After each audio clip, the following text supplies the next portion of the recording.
Hai semuanya, gue Lira. Episode Raib kali ini ngomongin film Keramat 2, Caruban Larang.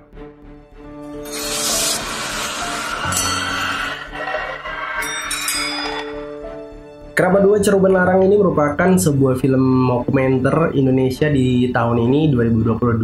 Sekaligus menjadi sequel dari film pendahulunya, Keramat juga judulnya, yang tayang perdana di tahun 2009. Masih dengan sutradara yang sama, Monty Tiwa, film ini menggandeng artis-artis tanah air muda yang mungkin gue sebutin pun kalian tahu. Ada Umay Shahab, Lutesa, Agil Dito, terus Arla Ailani, Maura Gabriel, Josephine Brimstone, dan Keanu.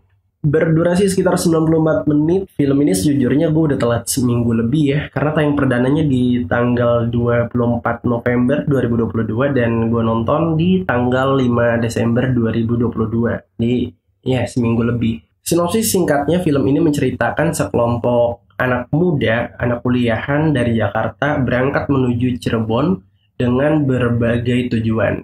Ada Maura, Arla, dan Jojo. Ini mereka mencoba untuk melakukan riset terhadap khususnya tarian yang ada di kota tersebut. Dibantu sama seorang filmmaker, si Umay. Ada juga Agil dan Keanu yang merupakan YouTuber, dan mereka itu datang dengan tujuan untuk mempertahankan eksistensinya. Karena ada beberapa masalah terhadap akun channel YouTube mereka. Karena mereka YouTuber udah beberapa tahun gitu, dari 2018, dan di dalam ceritanya mereka berangkat ke Cirebon itu di tahun 2022. Main lama ya mereka nge-YouTube. Tahan mereka. Perjalanannya itu dari awal biasa-biasa aja, tapi ketika mereka udah mulai memasuki Cirebon, mulai tuh ada masalah A, masalah B, yang akhirnya membuat perjalanan mereka menjadi ngalor ngidul. Ada banyak masalah yang timbul sehingga terbilang menjadi aneh, menjadi liar, menjadi pokoknya lari dari tujuan mereka gitu untuk datang ke Cirebon ini tadi. Dan perjalanan mereka itu semakin liar ketika mereka bertemu dengan Ute. Ini dia, gue bisa bilang tuh indigo, tapi bagi gue secara pribadi, dia ini adalah indigo yang tanggung. Kenapa? Karena dia menawarkan solusi, tapi menawarkan masalahnya juga. Dan masalahnya ini dia tidak punya jalan keluarnya, antisipasinya. Makanya gue bisa bilang ini indigo tanggung. Dan banyak gitu di dunia nyata yang seperti dia. Pertanyaannya adalah, apa yang bisa gue bilang untuk ngebuat lu nonton film ini? Gue cuma bisa bilang kalau lo butuh penyegaran film horor, khususnya film horor Indonesia, maka film ini adalah pilihan yang tepat. Tapi kalau lo pengen nonton film ini, lo wajib banget untuk nonton yang pertamanya, Keramat yang tayang perdana tahun 2009. Kenapa? Karena nanti gue takutnya ketika lu keluar dari bioskop, lu bingung. Kok tiba-tiba ada bagian ini? Kok tiba-tiba ada insiden ini? Jadi gue saranin lo untuk nonton dulu film Keramat yang pertama. Gue nggak harus ngajarin kan, gue nggak harus ngedikte di mana lo bisa nonton film ini. Ya, cari sendiri ya. Tapi kalau lo udah nonton yang pertama, silahkan nonton yang kedua. Kalau lo belum nonton yang kedua, jangan lanjutkan video ini. Tapi kalau lo udah nonton, mari kita spoiler abis-abisan film ini. Karena banyak banget bagian-bagian yang pengen gue ajak lo ngobrol dari film ini ya. Jadi, pergi dulu. Buat lo yang belum nonton film Keramat 2, kalian tahu gue habis minum apa? Yang tahu berarti follow Instagram gue. Kalau lo belum follow YouTube, Instagram, TikTok, namanya sama, Rauna Lira, gampang, semuanya sama kecuali Twitter. So, mulai dari sini adalah spoiler dari Keramat 2, Caruban Larang.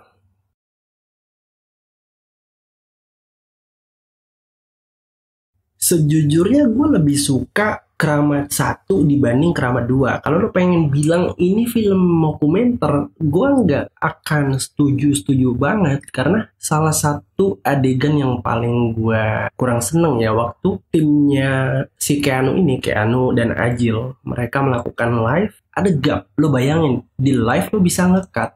Nggak make sense menurut gue ya, nggak real. Karena semua orang tahu kalau lagi live stream di YouTube, itu nggak mungkin lo bisa nge-cut gitu. Ini nih bagian yang secara teknis nggak masuk di akal gue. Walaupun kalau kita kesampingan ini, film ini masih bisa dinikmati. Cuman kalau dibandingkan dengan seri sebelumnya yang di-take di tahun 2009, gue bisa bilang ini tuh jadi memberikan kesempatan untuk mikir hal-hal yang seharusnya tidak dipermasalahkan gitu. Karena kan ada beberapa penonton yang kayak berusaha untuk membuat seluruh filmnya jadi masuk logika. Maksudnya walaupun logikanya logika metafisik ya tetap aja gitu kayak wajar. Nih si ini main jelangkung nih. Wajar kalau tiba-tiba ada setan, ada suara dan segala macam. Nah, tapi pas di bagian ini kan lagi nge-live. Kok bisa ada cut-cut gitu? Menurut gue bagian ini big no sih menurut gue ya, buat gue pribadi. Terus ada bagian yang menurut gue juga kurang seret di Pati Geni. Kalau gue sebut Pati Geni, lo mungkin udah tahu bagian mana yang gue bicarakan. Secara real dalam filmnya ini mungkin menarik karena lo tiba-tiba dikubur untuk pindah ke alam lain, masuk akal gitu kan. Karena lo kalau mati kan pindah ke alam lain ya, pindah ke alam hantu. Tapi kalau lo bener-bener pecinta horor, khususnya horor Indonesia, nah kalau akan sangat familiar dengan Pati Geni ini yang merupakan puasa untuk menghilangkan hawa nafsu. Apalagi di dalam filmnya disebutin banget niatnya ya. Yang inti dari Pati Geni ini adalah untuk menghilangkan sesuatu yang disebut dengan api. Jadi di dalam kejawen, ya kan, karena kan Pati Geni ini adalah tirakat kejawen. Ngomongin tentang Pati Geni itu berarti mereka ngomongin tentang api atau hawa nafsu. Hawa nafsu ini disimbolkan sebagai api yang ada di dalam tubuh manusia. Nah, tujuan Pati Geni itu awalnya adalah untuk itu. Jadi mungkin ketika udah masuk di bagian ini tuh ada dua kubu orang yang nonton. Pertama yang memang tidak tahu sama sekali tentang Pati Geni ini, sehingga mereka benar-benar mengikuti apa yang dijelaskan dalam film. Nah, sementara ada satu lagi nih, kubu yang, kok disebutnya Pati Geni, kok tiba-tiba begini gitu. Ya, ini kan cuma pembagian kubu ya. Gue sih senang aja mendiskusikan ini. Di samping gue berusaha untuk menyampaikan Pati Geni seperti apa yang ada di dunia nyata, di sisi lain Pati Geni yang ada di dalam film ini, itu menurut gue bagus sih, bagus. Kayak berusaha melakukan pendekatan. Kita tuh kan kalau berbau yang kejawen, berbau yang Jawa-Jawa banget, pasti kita dapet gitu feel untuk horornya, feel untuk seremnya, takutnya dan lain sebagainya. Jadi ya ini bagus gitu, bagus. Nah, menariknya kalau lo nonton dan memperhatikan bagaimana komando atau arahan yang disampaikan oleh Ute awal-awal ya, sebelum dia akhirnya ikut masuk ke dalam kuburan. Itu kan dikasih tahu kalau misalkan udah selesai, tarik tali untuk biar bunyiin lonceng yang di atas. Ini zaman dulu banget, sebelum orang-orang kesehatan bisa mendiagnosa seseorang ini benar-benar mati gitu. Jadi dulu itu benar-benar ada praktik di mana orang yang dianggap udah meninggal dunia dikubur, tapi diikatkan tali yang nanti dia itu nyalur tuh ke atas kuburannya, biar nanti kalau misalkan dia tiba-tiba bangun, itu dia bisa narik. Terus kan bunyi lonceng. Nah, tandanya dia bangun gitu, tidak jadi meninggal gitu. Ini sesuatu yang bagus sih untuk digabungkan dengan elemen-elemen tradisional yang bikin horor gitu. Cuman sayang banget tidak ada penjelasan lebih. Jadi cuman kayak udah, kalau misalkan nanti udah selesai, bunyiin ya, tarik gitu. Nah, efeknya adalah ketika tiba-tiba talinya putus di dalam kuburan, paniknya kurang karena kan cuma sekali lewat. Jadi kayak menurut bagi gua paniknya kurang. Sama satu lagi yang mungkin akan gua bahas adalah tentang setan-setannya. Ngomongin tentang hantu yang ada di dalam film Keramat 2 kali ini, hantunya jujur keterlibatannya jauh lebih banyak dibanding dengan Keramat 1. Keramat 1 atau Keramat, jujur gue nggak terlalu berasa diteror sama hantunya, tapi justru malah gue berasa diteror sama keyakinan orang-orang di situ yang meyakini mereka tidak selamat. Nah, itu yang bikin gue panik. Gue ikutan panik ketika nonton Keramat 1. Tapi di Keramat 2 tuh gue justru malah berasa kayak ya udah, kalau gue nggak ketemu setannya gue aman gitu. Bagi gue kayak, soalnya kan di sini tuh kayak ada banyak banget perspektif ya. Ada orang yang pengen dapetin riset tarian, terus ada yang memang pengen YouTube, terus juga ada yang pengen membuat film dokumenter. Jadi kayak terlalu banyak save pointnya. Jadi gue nggak terlalu merasa kayak terancam, kecuali satu. ketika mereka dikejar-kejar sama hantu Belanda lah, bisa dibilangnya hantu Belanda, sambil bawa-bawa ini kan apa namanya, katana. Nah di momen itu doang tuh gue yang kayak merasa deg deg deg, kayak kalau kamera tuh tiba-tiba bergeser ke sini tiba-tiba muncul aja gitu kan. Wah itu bener-bener. Tapi selain itu, dari film ke film gue nggak pernah ngerasa kayak panik setiap saat. Beda sama gue nonton di Kramat 1 yang bener-bener mulai dari si Migi hilang, gue udah panik. Kemana kamera gerak, di situ gue panik. Kayak apa nih gitu. Tapi di Keramat 2 gue tidak mendapatkan sensasi itu.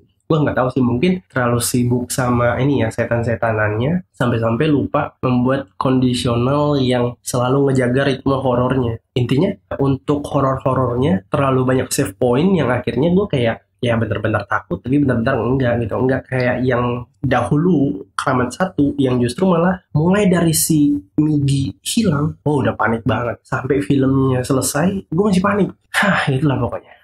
Balik lagi, kalau membandingkan secara subjektif, gue suka dengan Keramat yang pertama. Tapi ya, baik dari segi cerita, terus juga dari segi sinematografi. Karena gue ngerasa nggak ada cut-cut yang terlalu sering, jadi nggak berasa nyata.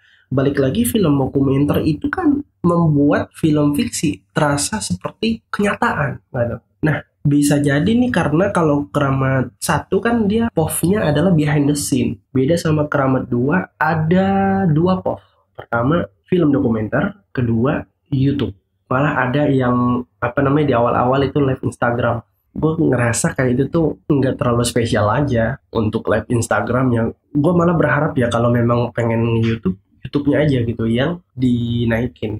Tapi ya balik lagi kan, film punya kemasannya masing-masing. Untuk film ini sih gue suka sama seluruh talentnya, apalagi Ute yang bener-bener kayak, wah lo indigo nih, tapi indigo yang tanggung, indigo yang gak ada gurunya. Gue bener-bener dapet, menurut gue ya, bener-bener dapet sosok indigo yang belajar tanpa ada guru. Gila, itu terlalu berani sih buat gue.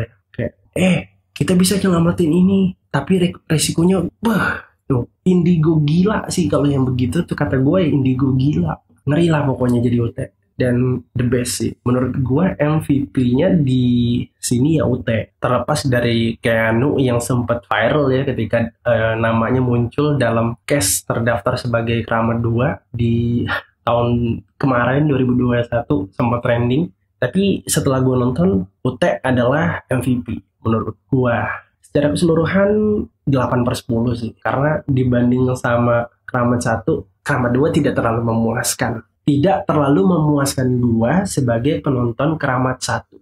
Paling besarnya kekecewaan gue tuh terletak di sinematografinya. Bukan soal bagus atau enggaknya, tapi soal bener-bener pengen nunjukin kalau ini tuh kisah nyata gitu, yang sebenarnya fiksi gitu, ya kan?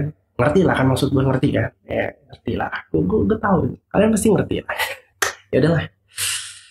Kalau kalian udah nonton, kira-kira berapa poinnya? Terus menurut kalian secara singkat aja film ini gimana? Tulis di kolom komentar. Jangan lupa untuk like, share, dan subscribe. Terakhir dari gue, keep smart dan jangan lupa bahagia. Jangan lupa nonton filmnya, and bye.